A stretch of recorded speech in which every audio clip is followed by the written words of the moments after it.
Assalamualaikum warahmatullahi wabarakatuh. Kepanggih malih teng channel Diari Nunu sedulur. Sugeng enjing sugeng midhangetaken atur kula nggih sedulur. Apa kabar para pemirsa, para sahabat Diari Nunu yang tercinta? Semoga hari ini kalian dalam keadaan sehat dan bersyukur, Allahumma amin. Untuk yang lagi pada sakit, yang terbaring, semoga lekas sembuh dan lekas bisa beraktivitas kembali seperti sedia kala, Allahumma amin ya Allah rabbal alamin. Untuk para pejuang garis 2, tetap semangat. Kita semua tetap mendoakan semoga kalian semua lekas dikasih momongan yang soleh dan solehah, Allahumma amin ya Allah rabbal alamin.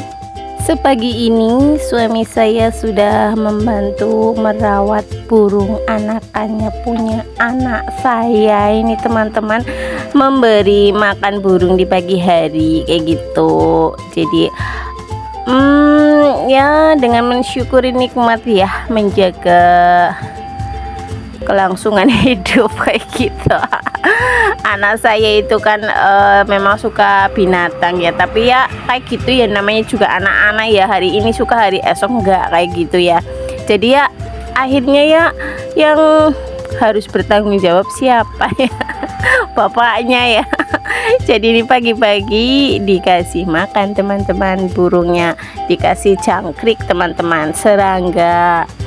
Pagi ini saya belum memulai aktivitas saya ya, jadi saya menonton suami saya. Cuman kali ini saya ingin membahas pencemaran lingkungan kayak gitu teman-teman. Cuman sekedar informasi ya, sambil menemani suami saya memberikan makan burung. Jadi penyebab pencemaran air itu ada 4 ya teman-teman. Di antaranya yang pertama itu membuang sampah ke sungai, kemudian membuang limbah pabrik, dan yang ketiga mencuci pakaian di sungai. Wah, mencuci pakaian di sungai ternyata bisa mencemari air ya teman-teman. Tuh kan. Padahal kalau misalkan kayak di tempat saya ya, di pedesaan itu kan kalau mencuci di sungai lah ya. Tapi ternyata termasuk pencemaran air itu teman-teman. Kemudian yang keempat itu menangkap ikan dengan racun. Nah tuh, karena kalau misalkan menangkap ikan dengan racun itu kan dari yang besar hingga yang kecil, dan bahkan dengan hewan-hewan air yang lain juga ikut mati ya teman-teman. Jadi hati-hati, jangan sampai meracuni air ya, meracuni ikan kayak gitu teman-teman. Kemudian selain pencemaran air, ada juga pencemaran udara kayak gitu, dan ada beberapa sebab ya pencemaran udara itu, diantaranya satu asap pabrik atau industri ya, tentu aja lah ya, kan itu mengandung partikel-partikel yang berbahaya mungkin kan ya.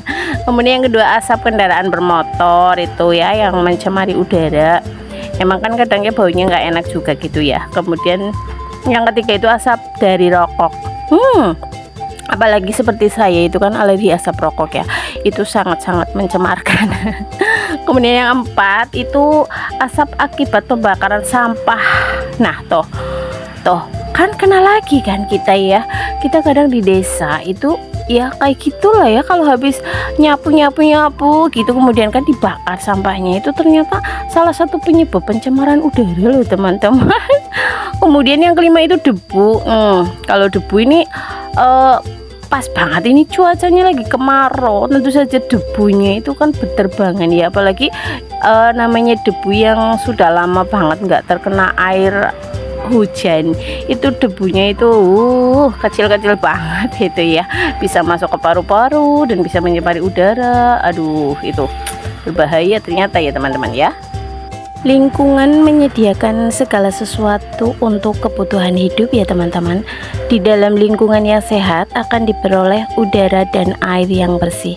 Suasana akan nyaman, hidup kita akan sehat dan terhindar dari berbagai penyakit. Lingkungan yang kotor penuh dengan bibit penyakit teman-teman. Penyakit yang sering datang dari lingkungan tidak sehat antara lain penyakit kulit. Nah tuh seperti apa ya, gatal-gatal mungkin ya. Kemudian penyakit pencernaan, mungkin mual-mual ya karena lingkungan kotor, ada bau dan sebagainya. Dan penyakit pernafasan, itu sesak nafas teman-teman. Itu makanya kalau misalkan di yang debu-debu itu jadinya infeksi pernafasan itu sering terjadi kayak gitu akibat air yang tercemar misalkan ya. Jadi air yang tercemar itu mengandung bibit penyakit atau bahan kimia ya yang membahayakan kulit. Kuman dan bakteri di air akan menyerang kulit yang mengakibatkan kulit gatal-gatal dan iritasi itu ya. Jadi banyak kuman di air kalau yang tercemar itu seperti itu ya teman-teman.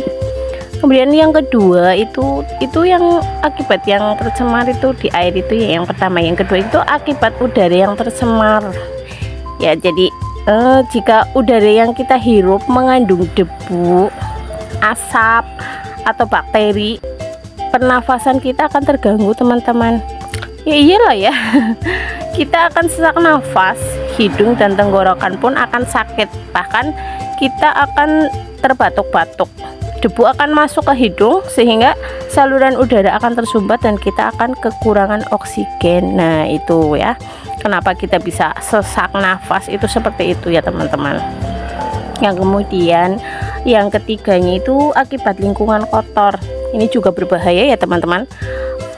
Penyakit pencernaan ini biasanya seperti sakit perut, diare, dan disentri biasanya disebabkan oleh makanan dan minuman yang sudah tercemar. Misalnya kita membeli makanan dari warung ya yang berada dekat timbunan sampah. Jadi hati-hati ya kalau buang sampah bisa mencemari kayak gitu. Bibit penyakit dari sampah akan dibawa oleh lalat dan hingga pada makanan sehingga kita pun akan menjadi sakit perut. Itu kayak penyebab sakit perut diantaranya seperti itu. Kemudian penyakit yang berbahaya yang keempat. Jadi kita harus rajin membersihkan saluran air dan tempat penyimpanan air teman-teman. Gimana? Tempat kalian sudah dibersihkan belum saluran air sama penyimpanannya? Jangan sampai kotor dan terdapat hewan-hewan yang berbahaya ya.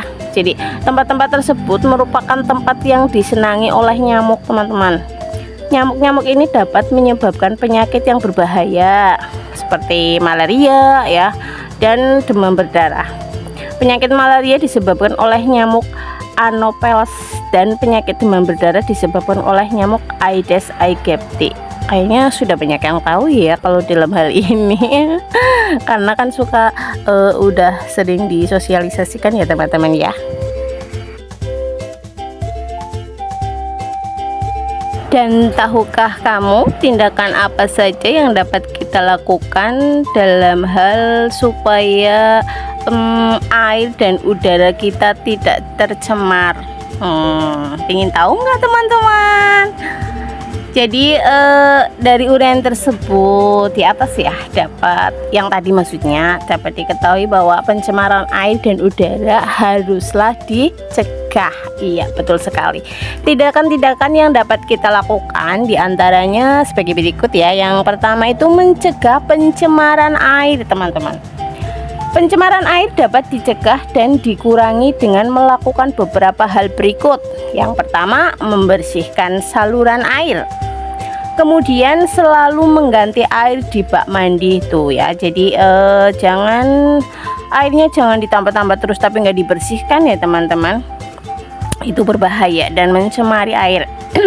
Kemudian tidak membuang sampah di sumber air, misalkan di selokan ya, kemudian di sungai kayak gitu ya teman-teman. Dan kemudian menghindari penangkapan ikan dengan racun. Nggak boleh ya meracun ikan. Jadi misalkan kita mau pingin ikan ya diserok aja kayak gitu ya, dijaring, dijala, kemudian dipancing atau diseser kayak gitu ya teman-teman ya. Jangan diracun, berbahaya, itu mencemari air. Kemudian memberi hukuman bagi pelaku pencemaran air. Tuh kan kalau anak-anak jewer aja. Kemudian membuat sistem pengolahan air yang baik ya. Pasti udah pada tahu lah ya kan, banyak tutorialnya kayak gitu, dan ada banyak apa namanya, pemberitahuan lah ya dari pihak-pihak yang terkait kayak gitu. Kemudian untuk yang kedua itu mencegah pencemaran udara. Jadi kita bisa mencegahnya teman-teman.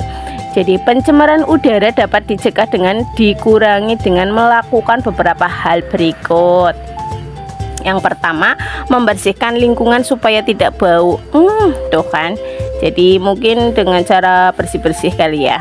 Kemudian membuat sistem pembuangan limbah pabrik yang baik gitu. Jadi jangan limbah pabriknya jangan ditaruh di sungai, mungkin jadi diolah dulu kayak gitu baru ditaruh di sungai atau gimana gitu ya. Kemudian menggunakan bahan bakar yang rendah polusi gitu ya. Jadi jangan yang dengan yang berbahaya kayak gitulah ya. Kemudian mengatur sistem ventilasi rumah supaya udara dapat keluar masuk dengan teratur. Jadi jangan biarkan jendela itu setiap hari tertutup ya teman-teman. Jadi kadang-kadang ya harus kita buka supaya udara bisa keluar dan masuk, dan bisa membersihkan udara di tempat tinggal kita kayak gitu teman-teman. Selain itu menanam tumbuhan supaya udara menjadi bersih dan segar. Nah itu ya teman-teman, jadi beberapa informasi yang saya tahu dan saya share kepada kalian. Semoga saja bermanfaat ya teman-teman, dan mohon maaf jika ada kesalahan. Sampai di sini jumpa kita, dan sampai jumpa di video-video saya berikutnya. Jangan lupa like, comment, subscribe, and share. Kemudian kirimkan ke teman-teman kalian supaya bisa ikut menyaksikan video-video terbaru dari saya. Oke teman-teman, terima kasih sudah menonton. Wassalamualaikum warahmatullahi wabarakatuh.